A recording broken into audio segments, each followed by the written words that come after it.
Welcome to Essential Biz Marketing. Today's topic is how global companies plan production, acquire resources, control quality, and secure funding. Let's explore key strategies for managing international operations successfully. This chapter shows how to plan production strategies globally. You'll learn how to acquire physical resources for global operations. We'll explain production issues that managers face worldwide. Finally, discover ways to finance and support international business activities. Let's look at Toyota's global position as a leading automaker. Toyota is the 8th largest automaker, holding about 12% of the global car market. It generates over $240 billion in sales, with more than 349,000 employees. Toyota operates 53 production plants in 28 countries and sells cars in over 170 markets. It also runs 19 design and R&D centers worldwide under brands like Lexus, Hino, and Daihatsu. Most Toyota factories are wholly owned, but the company also uses strategic joint ventures. For example, TPCA in Czechia builds up to 300,000 compact cars each year with partners. Toyota carefully plans its production capacity, plant locations, new technologies, and factory layouts. These plans help the company boost efficiency while keeping global costs under control. Toyota funds its operations using Japanese and global capital markets, ADRs, and vehicle sales profits. This strong financial structure supports growth and keeps Toyota competitive worldwide. Let's move from Toyota's example to general production strategies. Companies plan production to control costs, pick good locations, and secure resources. Solid planning also considers funding for stable global operations. Capacity planning checks if a firm can meet demand efficiently. Underestimating demand loses sales, while overestimating causes waste. Location planning affects production costs and smooth operations worldwide. Companies study labor access, resource supply, transport costs, and political risks. Next, see how centralized production works as a key option. Centralized production uses a single site to gain economies of scale and lower costs. It's best for standardized products needing uniform output. Decentralized production spreads plants across regions for local market responsiveness. This setup adapts products locally and reacts quickly to changing demand. Let's shift to how companies plan manufacturing methods. Process planning aligns production with cost goals or unique product strategies. Firms pick automation for low cost or customization for differentiation. Next, see how standardization shapes production worldwide. Standardized production mass produces uniform goods for cost efficiency and consistency. Adaptation tailors products for local tastes, boosting customer appeal. However, customized production often raises overall costs.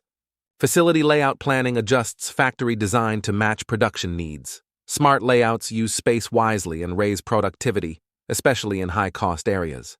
Now, let's explore how firms secure physical resources for production. Before starting operations, companies must secure raw materials, components, and needed infrastructure. Next, firms decide whether to make parts internally or outsource them. In-house production gives control and potential cost savings. In-house production, or vertical integration, keeps key processes within the company. This method improves oversight and may reduce production risks. Outsourcing parts boosts flexibility and spreads risk across suppliers. It helps companies adapt quickly, but needs reliable partners. For example, Dell outsources many components, but assembles computers internally. This strategy balances cost control with quality and speed. Next, firms evaluate raw material needs for production. They check quantity, quality, and availability to ensure smooth operations. After securing materials, companies acquire factories and warehouses. They can buy existing assets or build new ones as a greenfield investment. Now let's cover managers' key concerns in production. Quality improvement reduces waste and keeps customers satisfied. Next, companies adopt TQM to commit the whole organization to better quality.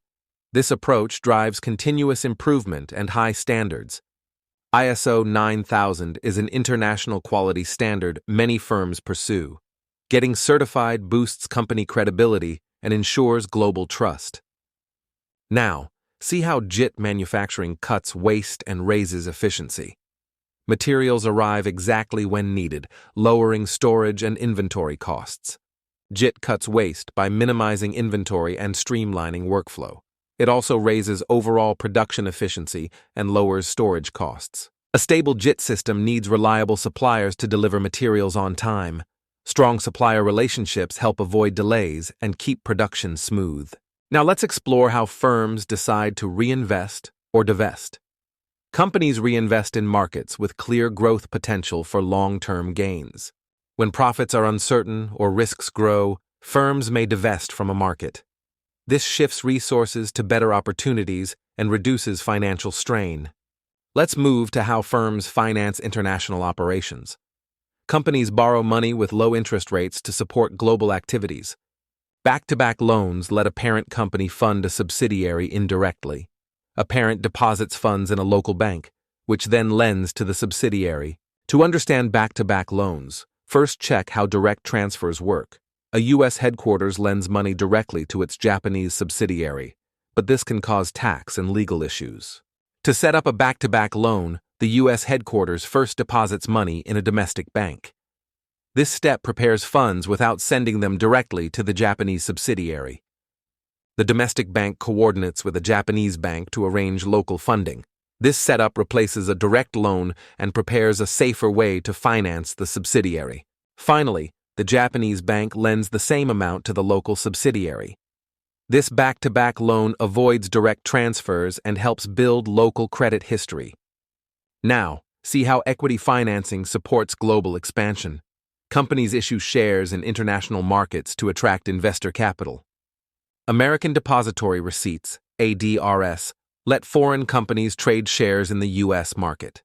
This method makes it easier to reach American investors and raise funds. Startups often use venture capital for early-stage funding. Investors provide money in exchange for equity and future growth potential. Emerging stock markets can be volatile and affect investor confidence. Companies must manage risks when raising capital in these markets. Internal financing uses profits and transactions within the company group.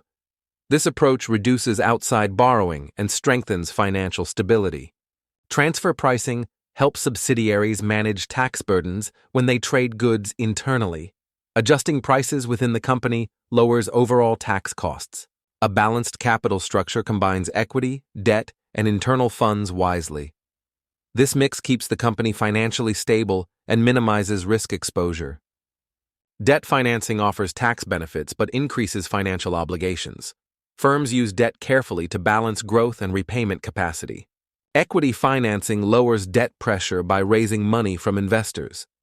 This funding approach supports expansion without adding repayment risk. Let's wrap up with key points for managing international operations. Smart decisions guide production, resource use, quality control, and financing worldwide. Companies must balance efficiency, flexibility, and risk management in global markets. Strategic choices help firms stay competitive and handle unexpected challenges. Aligning production strategies with overall corporate goals ensures long-term success. Well-planned operations support steady growth and global market leadership. Now, let's summarize the key points about formulating production strategies. Capacity planning matches output to demand, and location planning balances costs and efficiency. The make-or-buy decision sets how much production stays in-house. Outsourcing adds flexibility and reduces risks, while local production depends on resource availability. Managers use total quality management and ISO 9000 to ensure high-quality standards. Just-in-time manufacturing cuts waste and supports efficiency in global operations. Back-to-back loans and ADRs help companies raise funds across borders. Internal financing and smart capital structures reduce costs and manage risk. Thank you for learning about managing international operations with us. Stay tuned for more insights on global business strategies.